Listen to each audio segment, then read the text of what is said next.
Road को खोलने का काम जारी है। बीआरओ युद्ध स्तर पर बर्फ हटाने के काम में जुटी हुई है ताकि राजौरी, पुंछ और शोपिया के बीच संपर्क को जल्द बहाल किया जा सके।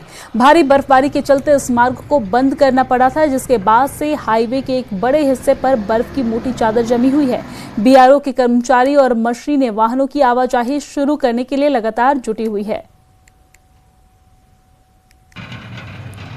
तो पुंछ से ये तस्वीर दिखा रहे हैं जहां पर बर्फ हटाने का काम लगातार जारी है। मुगल रोड को खोलने के लिए बर्फ हटाने का काम जारी है।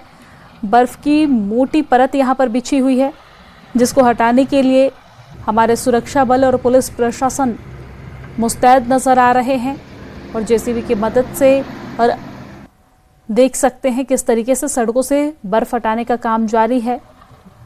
मुगल रोड को खोलने के लिए ये बर्फ हटाया जा रहा है।